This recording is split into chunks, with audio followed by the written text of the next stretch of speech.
NET, the Political News Talk Network.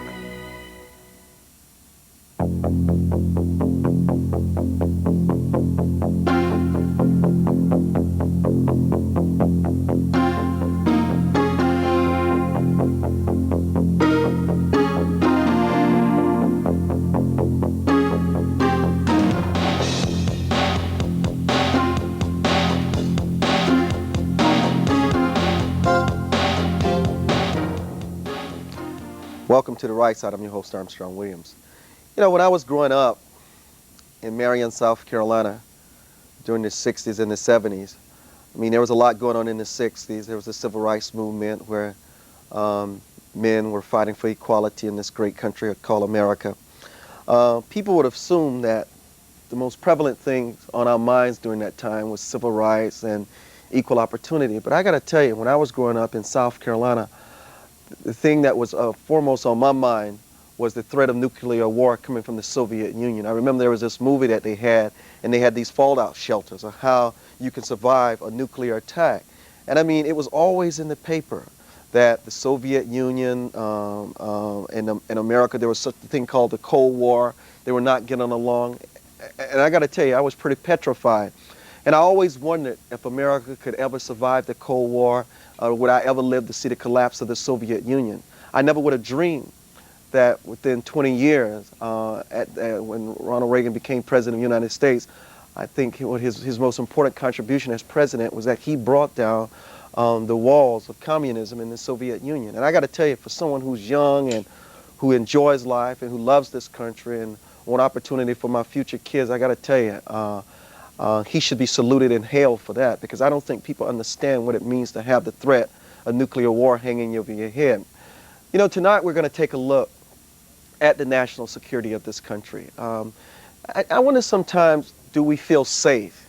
Do we feel America is protected? When you hear about those mail bombs going off at the different embassies here in the country, when we hear about terrorism and what happened with TWA Flight 800, and we have no idea to this day what happened to that flight. We wonder sometimes, is air travel still safe? I know they're putting in more measures. The federal government has allocated more money. I mean, and also the federal buildings here in Washington, D.C. I mean, we had a scare about 2 weeks ago when they actually thought somebody had set off a bomb by an abortion clinic, and it created havoc in the city. I think Americans are so concerned about terrorist attacks, especially look at what happened to the World Trade Center, and whether or not we as citizens should really be sleeping well at night. Should we rest comfortable at night? Should we feel secure? Are we really secure from the threat of a nuclear missile attack because the so-called Soviet Union has collapsed? You know, I was in Russia about a year ago in December. I was there for IRI. We monitored the election in the lower house, the Duma. And I got to tell you, there were just rampant rumors that a lot of those states over there that have broken off have access to nuclear power. Anybody can build a nuclear weapon today. Look at Iran. Look at the Middle East. I mean, it's almost frightening. For that matter, is the Soviet Union really an ally of the United States? We have to wonder. We're also going to ask the questions, is the threat of nuclear war still exists, or have chemical and biological warfare become the weapons of choice for militaries throughout the world? Norman Schwarzkopf just testified where a lot of soldiers felt as though there was biological warfare used against them, and many of them have been affected, and it's causing drastic complications with their health. You know, I'm really honored tonight. You know, we have many outstanding guests on this show. The most important guests are you, the American people. But I have long been an admirer of former Secretary of Defense Caspar Weinberger and former Secretary of Health, Education, and Welfare under President Nixon.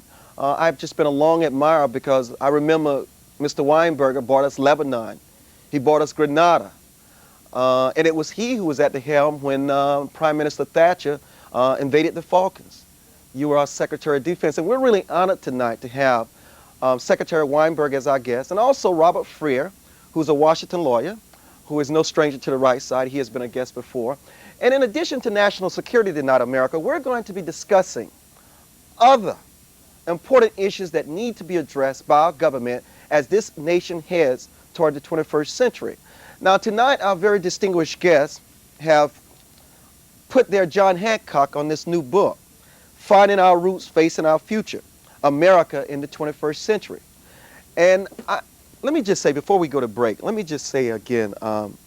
Weinberger, I know you're now chairman of Forbes magazine. I just want to tell you what an honor it is to have you on the right side. I tell you, you once said, you said in your book, the only way we can maintain freedom is to have freedom-loving people. Yes. And that is so true. But I mean, you represent the finest of what America has to offer. And you know, I just want to say to you on the record that I thought it was just outrageous what the Special Counsel Wash tried to pull to embarrass President Bush when they tried to indict you just before the election. Well, that's all it was for. That was all it was for. It was disgusting. It was awful to try to stain your distinguished record in this country. And I personally, as an American citizen, want to apologize for that ignorance and let you know that you're greatly admired by many people in this country.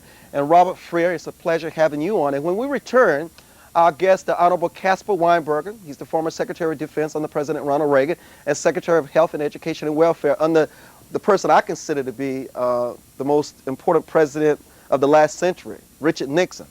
Richard Nixon was a hero of mine. And also Robert Freer. He's a Washington lawyer. He's a partner in a law firm here and an expert on regulatory and legislative issues.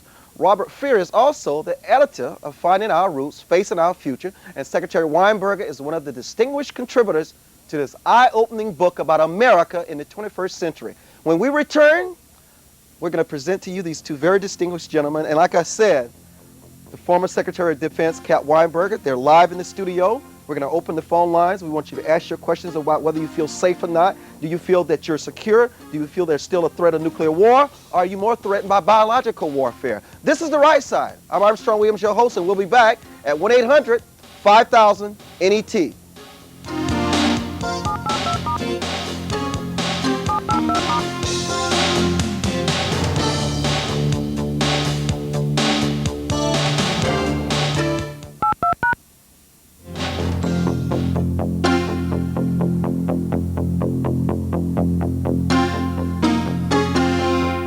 Welcome back to The Right Side with your host, Armstrong Williams. Again, it is our distinct honor to have with us the former Secretary of Defense, Caspar Weinberger, and Robert Freer, who is the editor of Finding Our Roots, Facing Our Future, which emphasizes the challenges of the approaching new century.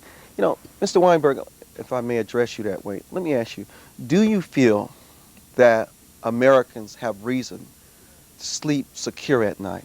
Well, not completely, no. I think there's a lot of feeling, as you said in your very eloquent opening, that there's a feeling that all of the threats are pretty well gone now that the Soviet Union is gone, but there are a lot of threats still around there. Russia itself is pretty unstable with the possibilities that Mr. Yeltsin may not last very long. He's not very well, and they got 25,000 nuclear warheads. And we have no defense against that. We have, by our own choice, refused to have any kind of defense, effective defense against strategic or intermediate range nuclear missiles which can also carry chemical and biological warheads. And until we do something about that, I don't think that there's any particular reason for us to feel completely secure. We've also cut back very deeply into our military. We've cut back on research and development expenditures, which are the things that gave us the new high-tech weapons that helped win the Gulf War with such little cost to ourselves. And we've cut back on procurement, we've cut back on training time, we've demobilized 3 of the divisions that were participated in the Gulf War. And all of these are things that you don't read much about, but unfortunately they leave us a great deal weaker than I think we should be in this kind of a world. You know, some people find it shocking that America could not defend itself by intercepting a missile, a nuclear warhead, if it was fired on this country. We could do it, but we have chosen not to do it. And why? Well, because we still have that adherence in this administration to this mutual assured destruction theory, this idea that you rest your defense on a philosophic assumption that other countries with these missiles would behave in the same way we would. President Reagan didn't believe that. I don't believe it. We started in 1983 to get a defense against strategic and intercontinental missiles, and we've started making very good progress. We worked on it till about 10 years. And in 1993, President Clinton canceled the whole thing and said we're going to concentrate on something that he called theater defense, which he says is just as good or will help us too. Well, theater defense is necessary, of course. That defends against very short-range weapons on the battlefield. But we don't have anything against these very large number of these weapons that are around in hands that could be very much less than friendly sometime. There are 25,000, as I said, in Russia. There are about 400 or more in China. North 400 Korea. what? Just 400? Well, about that, yes, as far as we can tell. Again, it's very hard to know because we don't have the intelligence capabilities we should have, and a lot of these can be stored underground where it's difficult for us to find out too much about them, but at least 400 in China. What about the Patriot missile?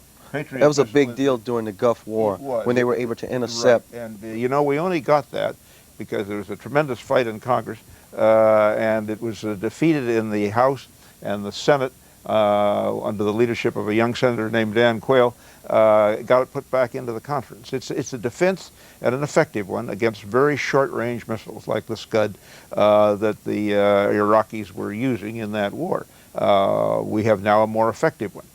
But it's always a big fight as to whether we are allowed to have or should allow ourselves to have any kind of a defensive weapon. And we need the Patriot. We need an improved Patriot.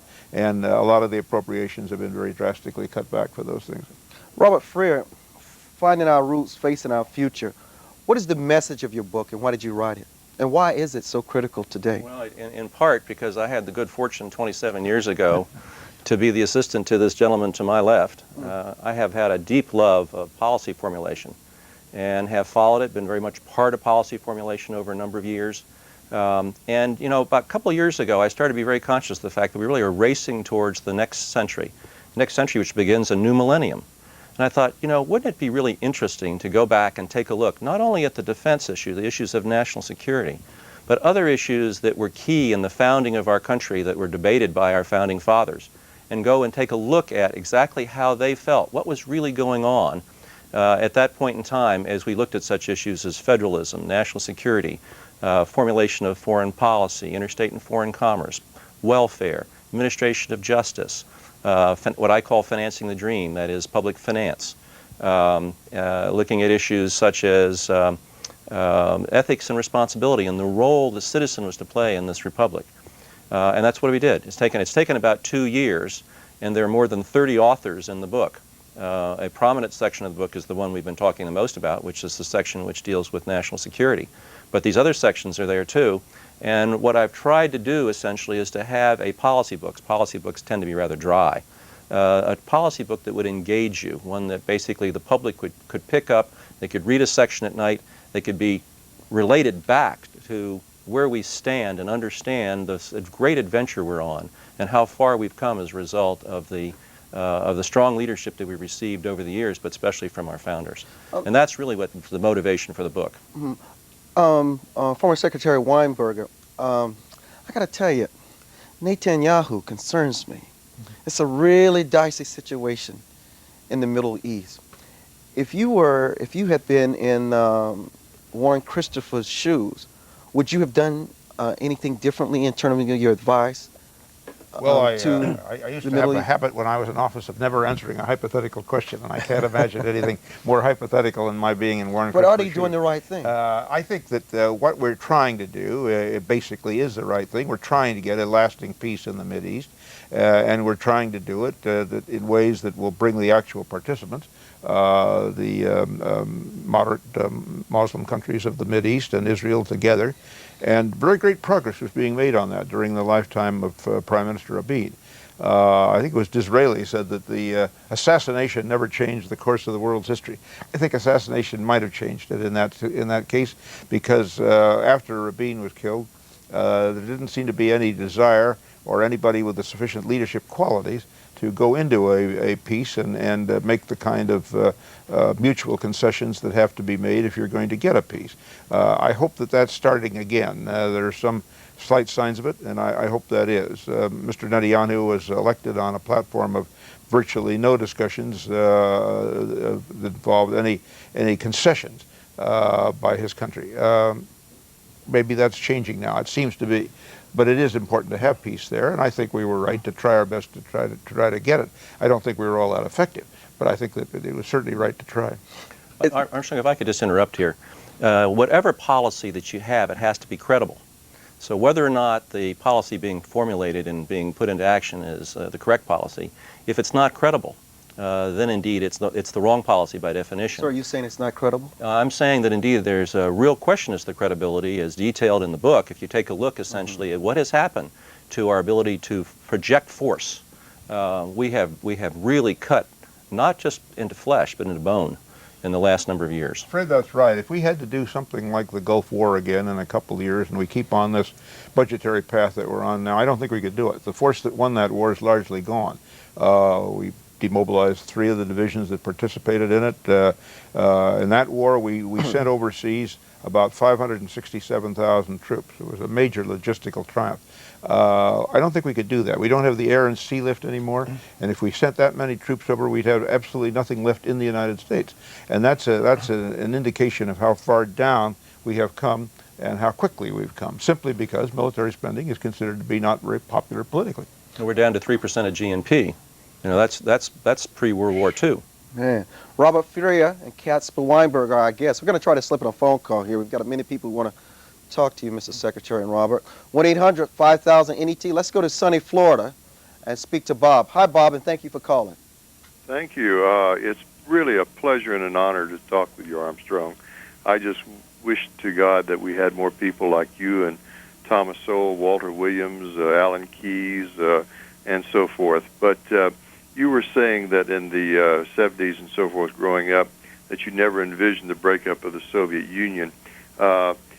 James Davidson co-authored a book called Blood in the Streets, in which he made a number of predictions, which was the fall of the Berlin Wall and breakup of the Soviet Union.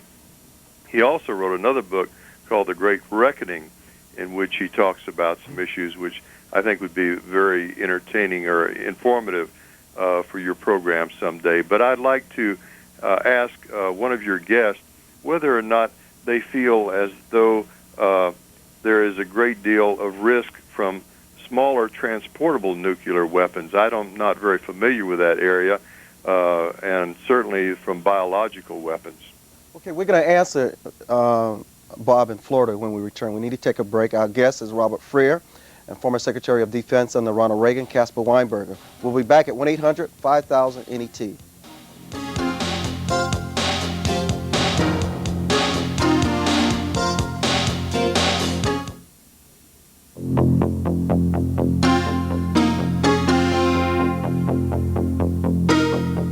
What about Bob's question from Florida about the smaller warheads that we've seen that don't think they're as a serious threat as the bigger warheads? They know they are a serious threat because a great deal of very lethal explosives can be put into a very small container. And STWA. Yeah, and it's very hard indeed, if that was the case, nobody really knows yet. But it's very hard to defend against these because somebody can bring them in as a piece of ordinary luggage, and you have to realize how many hundreds of thousands of people come in every week, so that it's not all that difficult. What we need really, and what we have to have, is a much greater intelligence capability. We need to know, if we possibly can, through human intelligence, because satellites and technical means can't show you everything, through human intelligence, what some of these groups are planning, when they're planning to do it, and what kinds of things are they planning to do and where.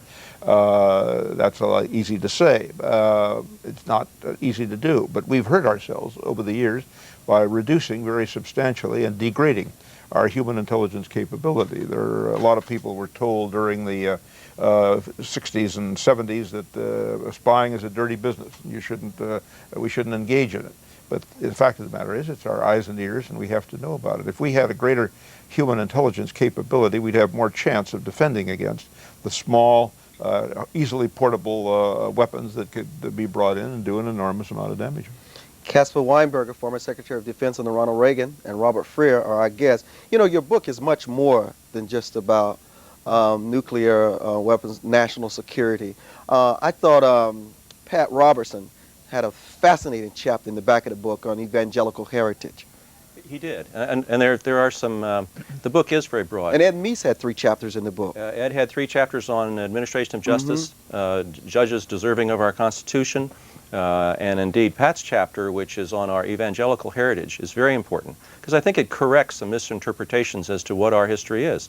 There seems to be some revisionism as to essentially the religious base of this country. Seems to be. It well, is. I'm being euphemistic. Right. There seems to be some real revisionism here in terms of what our history is.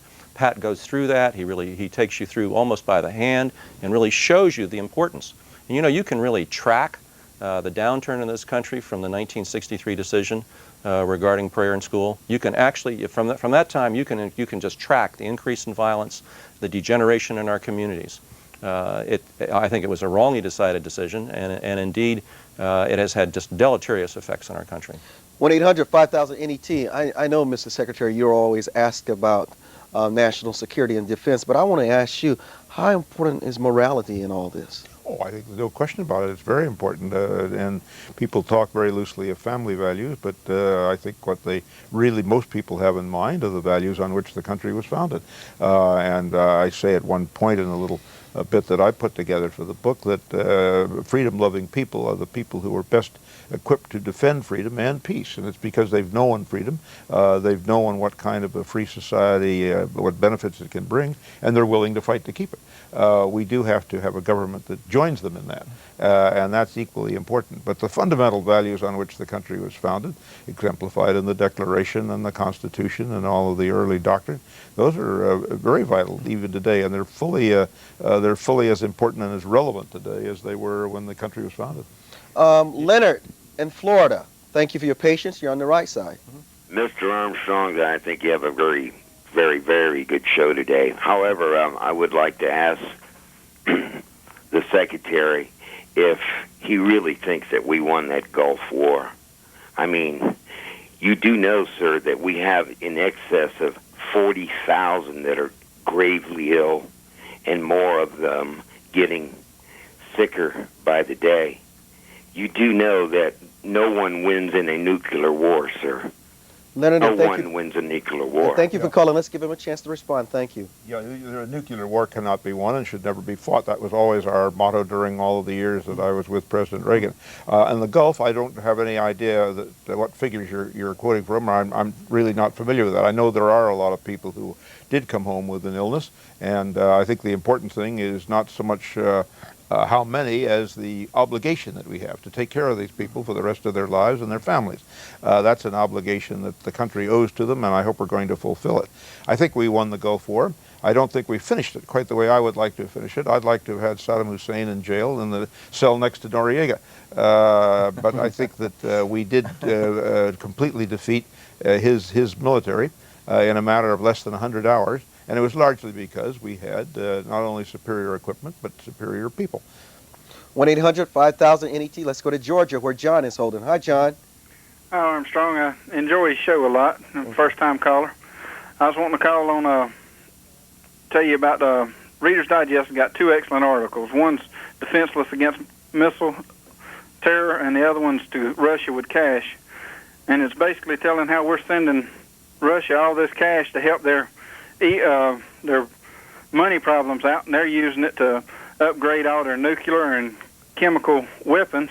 And the weapons that they're giving us and saying we're no longer holding weapons are weapons that are outdated, that can't be used anymore, and we're not allowed to check their facilities to see their new technology and things. John in Baxley, Georgia, thank you. Is this true, Mr. Secretary? Well, I think that basically we are sending a great deal of economic assistance to Russia, and I think we should. It's a lot better to have a strong democratic Russia than it is the kind of Russia we had to deal with all through the Cold War.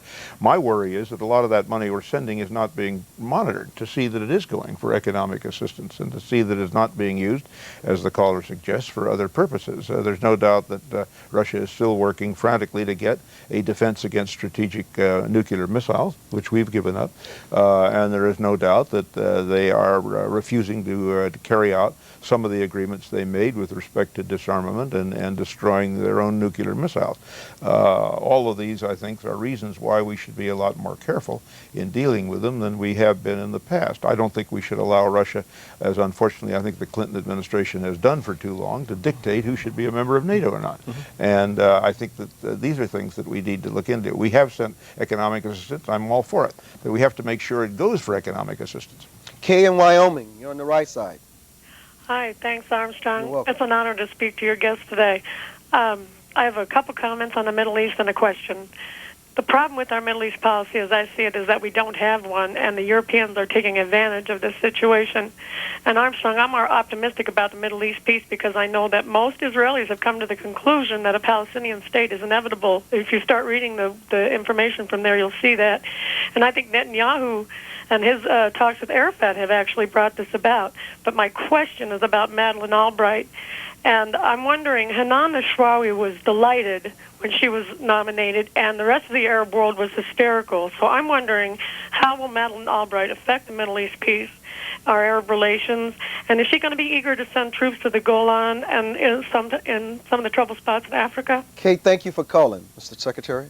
Well, I don't think anybody really knows what she is going to do. She's been a very strong and good representative in the United Nations for us, a lot stronger than the Clinton administration, actually, and I hope she'll be able to influence the Clinton administration to adopt a firm policy with respect to the Mideast, and I think the caller is quite right. We haven't had any kind of clear policy, and we do need one. We do need to make it evident and clear what we want, the kind of peace that we want and need in that region. I think Mrs. Albright is capable of convincing the president. I don't know whether he's capable of being convinced. I hope he will be. But, are you disappointed in him? In the president? Yeah. Oh, yes, yes. I think that this is a great misfortune for the United States to have a president like that at this critically important period of time, because I don't think he has any real policy. His foreign policy during the first 4 years was to get reelected. And that's not much of a foreign policy, and that succeeded. I hope it'll be better now. I hope that with a strong person like Mrs. Albright, she'll be able to guide him to a lot better conclusions and not have a policy that is so completely contrary, really, to what we've been trying to do in the past by having strong defense, being strong and supportive members of NATO, and all the rest. Davy in Mississippi, you're on the right side. Hello, Armstrong. Hi, Davy. I'm a first-time caller. I just wanted to call and let you know that I don't have any faith in our government. They always give in to these other countries and all this stuff, but we got people here in the United States that needs help. Okay, Davy. Quickly, did you want to respond, Robert? You hear this often, that people have lost faith in the government, and you know what? For good reason. They have for a lot of good reason. Yeah, and I think the book really illustrates that if you go back and look at the founders' plan in terms of where government was supposed to be, it was supposed to be closer, if you will, to the people, because if it was closer to the people, they could really understand, and as a community effort, you could essentially go and solve these problems. If you spread it out now across 260 million people plus, and you're looking at it from that perspective, it's a good deal more difficult to solve these problems, which largely can be looked at from a state point of view or a municipal point of view. Yes, you have to have the strength associated with the union brought to bear in some cases, but the wisdom is there down at the local level. And I think there you also have the accountability. You know whoever your state legislator is really well. You know your state senator. You know your governor. He's going to be more responsible to you. A lot of people may find this shocking, but Secretary Weinberger was in the California legislature. I was shocked when I read that. We need to take another quick break. We're going to come back to the phone lines here at 1-800-5000-NET and with our guest Robert Furia and former Secretary of Defense Caspar Weinberger. And we've got to head down to the newsroom for a Netlines report from reporter Paige Ralston.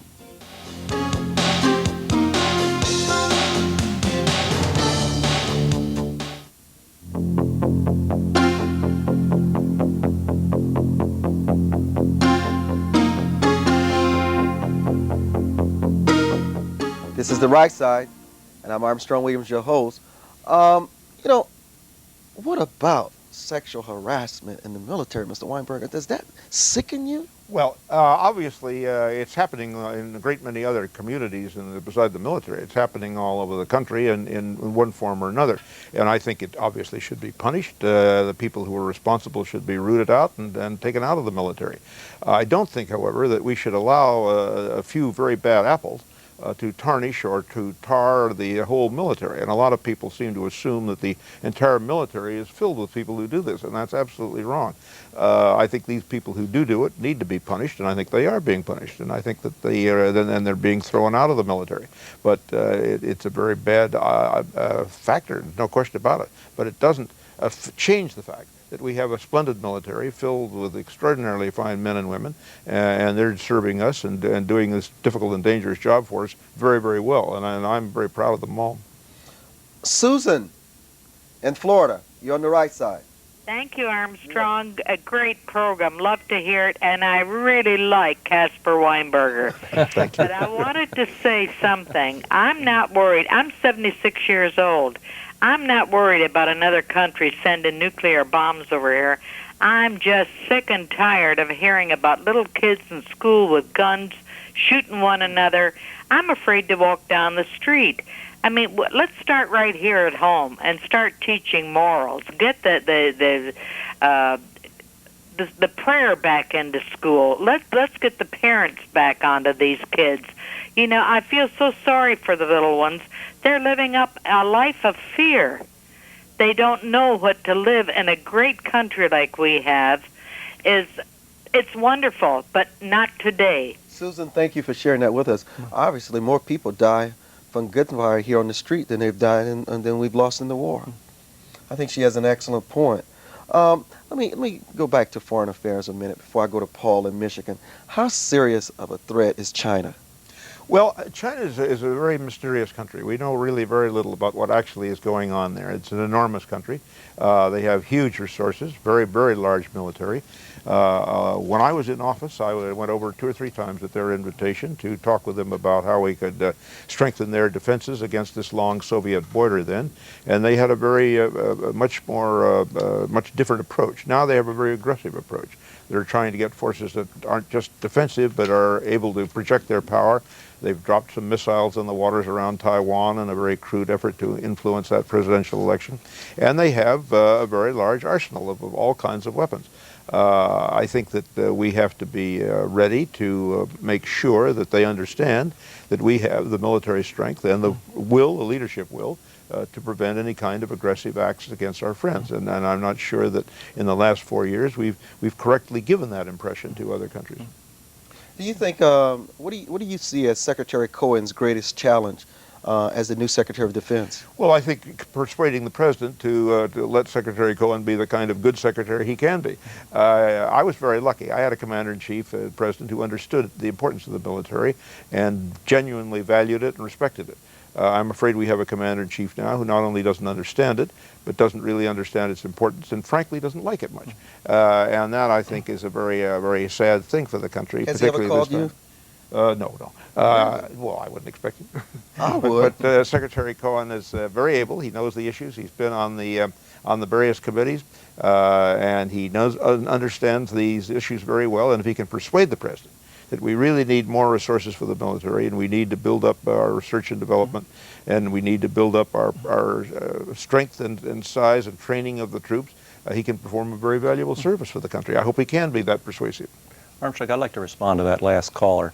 It's really interesting because, Ben Franklin, when he came out of the Constitutional Convention, and they're coming out of Independence Hall, and someone from the crowd says, "What have you produced for us, Ben?" And he says, "A republic, if you can keep it," which I think is really important. You have to understand that in this country that there's something that's asked of us as citizens. And if you take a look at what essentially is going on now, Dr. Robertson in his chapter in the book notes he's talking about Generation X, and if you excuse me, just take a liberty here he notes that 13 Americans in this age group, this Generation X age group, kill themselves every day. 16 are murdered. 90 young people are committed to foster care. 2,200 drop out of school. 3,610 teens are assaulted. 80 are raped. 630 are robbed. 500 adolescents start using drugs. 1,000 teens become mothers. And then let me go back and do one more quote if I can. This is from John Adams, also in the same chapter, which talks about what's really required of us in a republic. And John Adams is saying, "We have no government armed with power capable of contending with human passions unbridled by morality and religion. Avarice, ambition, revenge, or gallantry would break the strongest cards of our Constitution as a whale goes through a net. Our Constitution was made only for a moral and religious people. It is wholly inadequate to be government of any other." You know, we're going to tell the American people how they can get a copy of this book when we return. We've got to stop and take another break, and we're coming back with former Secretary of Defense Cap Weinberger and Robert Freer. But first, I want to let you know that NET will have full coverage of the President's State of the Union address tonight beginning at 9 p.m. Eastern Time. Watch and join Paul Weyrich and Janet Parshall for live coverage of the President's State of the Union address and the Republican response by Congressman J.C. Watts. Campaign and election host Ron Folchow and Peter Finn will be on hand to provide an in-depth analysis and perspective. That's 9 p.m. Eastern, 8 p.m. Central on NET. That's the right side, and we'll be back in a moment at 1-800-5000-NET.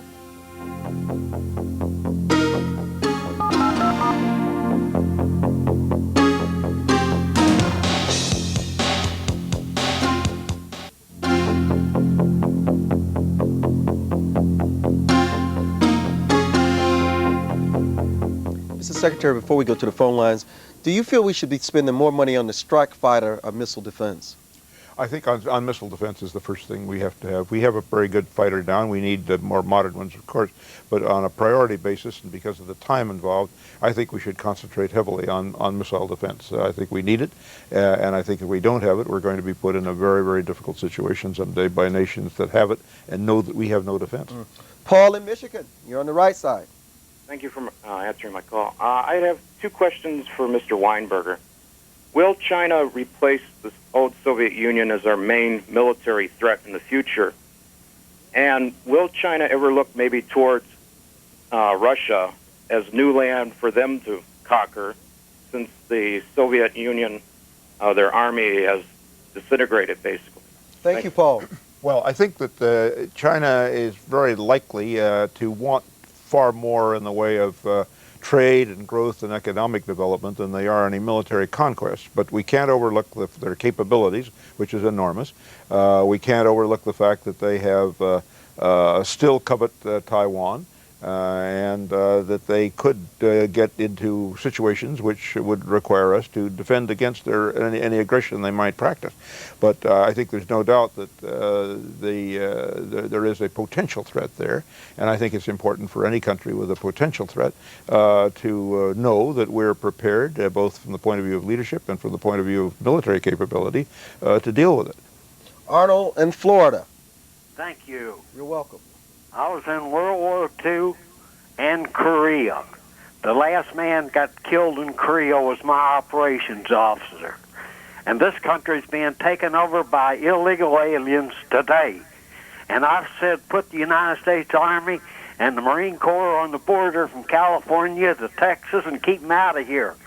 And another thing about drugs, go down in Brazil and Colombia and bomb the damn fields. And thank you for calling. You feel very strongly about that. I guess you have great passion for that subject. Mr. Secretary? No comment. Okay. Let's go to Arizona with Howard. Hi, Howard. Hi, how are you? I want to commend you all on a great show. My question is this. In the evolution of any great society, we have to make some changes. Obviously, certain changes in the structuring government are in fact necessary. For example, a chief financial officer, certainly who could understand the ramifications of Congress's decisions, would be a worthwhile entity. My question to all of you, without the change or the evolution of our government, which recognizes the problems and works without a political agenda, but in fact an agenda for the people, do you think such a change in this government is ever possible? Thank you, Howard. Robert? Well, that's an interesting question. I think indeed there have been a lot of changes over the course of time.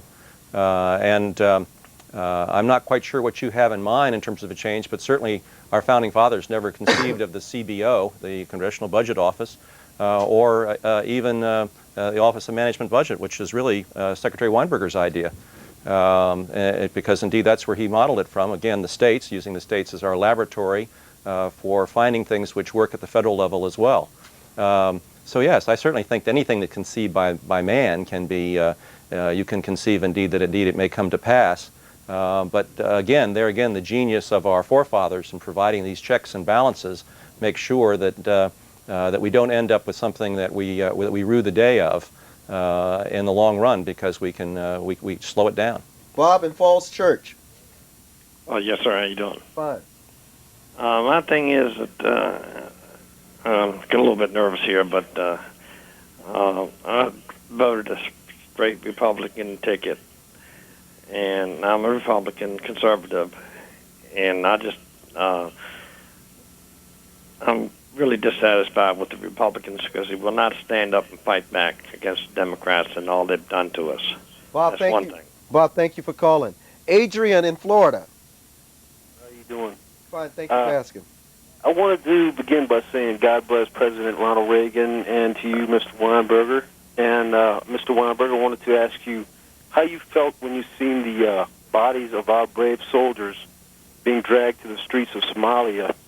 Well, and is this a representation of how things are under Democratic presidency, and will we ever see a return of the great pride of this nation? Thank you, Adrian in Florida. Yeah, I don't think it's a partisan thing, but I do think it's a horrible sight to see, and I think it stemmed from the fact that we had forces over in areas where we really had no interest, no national interest, or no business in being, and we didn't give them proper armament for those activities, and we put them in as peacekeeping forces in areas where there was no peace, and that I think is a tragic mistake. I think that we are going to need our forces involved overseas where our national interests are involved, and we have to put them in with a determination that if it's important enough for us to ask American troops to commit their lives, it's important, and it has to be important enough for us to win. And if we don't think it's important enough for us to win, we shouldn't have them there in the first place. And so I hope we won't go in many more ventures where we are talking about containment or peacekeeping or things of that kind. What should we do in Bosnia? Well, in Bosnia, I think that what we needed to do 2 or 3 years ago was to punish the aggressor, which is what we did in the Gulf. The aggressor was Serbia, and we let them continue on for 3 years committing unspeakable atrocities yes, without any kind of indication to them that there was any penalty for them to do it. You know, they signed 34 ceasefire agreements. Some of them lasted as long as an hour or two because they knew there was no penalty for their violating them. And as long as an aggressor knows that he's not going to be punished, he's going to continue. And that's why it was so important to do what we did in the Gulf, and why it would have been better to do that immediately in Bosnia. You know, that last caller who was so upset about Republican leadership and you know, immigrants and immigrants. Well, illegal. Well, I'm not the last one who was really talking about.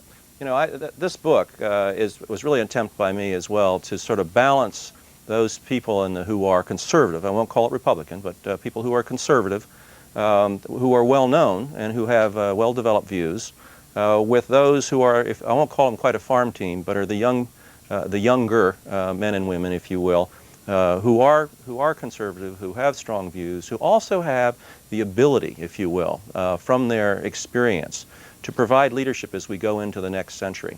And I think if you, and I think that reader will take a look at this book, I think he'll find some things in which he can have a good deal more confidence that indeed there is a younger group coming along that indeed has both the skill and experience, as well as the fire, if you will, to support these policies, which we believe are the right direction for us to cross over into the new millennium. And to order that book, the number is 1-800-462-6420. That's 1-800-462-6420. 1-800-462-6420. We're going to stop for another break. Stay tuned for more from The Right Side with our guest, Robert Freer, who's an attorney in Washington, D.C., a partner in a law firm, and a former Secretary of Defense, Caspar Weinberger. 1-800-5000-NET. We'll be back.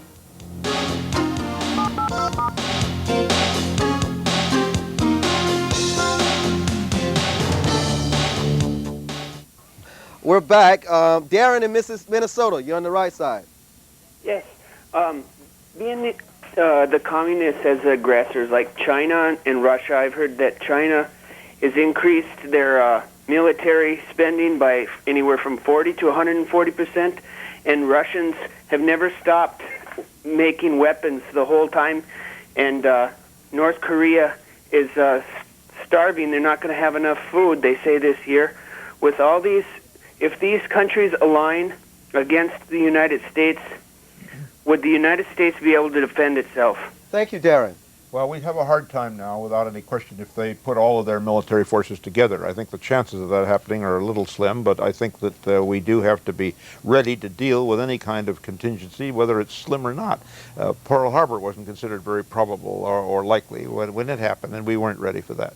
I think that the real risk here is the North Koreans, who are desperately poor, as you point out, and who might feel that the only out for them would be to try to attack South Korea again. It might at the same time try to persuade China that what China needs to do is attack Taiwan because we'd be distracted. And if you got into that kind of situation with two major conflicts going on simultaneously, even though our strategy says that we should budget to handle that, we haven't. And we aren't able to handle that, and that's a very unfortunate thing in this kind of world. Tell me this, how do you keep looking so young? Please, just tell me that. California genes. California genes? Boy, you need to pass them along, because you don't look a day over 50. That's the best thing I've heard all week. Thank you. Look, I want to thank you all so much. Robert, thank you Real so pleasure. much for joining us, Great Mr. honor to be Secretary. with you. Thank you The very honor much. was just Thank certainly you. ours. Paul Warwick said you're an outstanding American hero. He's a huge fan of yours, and he asked me to convey that to you on the very set. nice. That's all for the right side tonight. Paul Warwick is next with Emmett Terrell on Direct Line.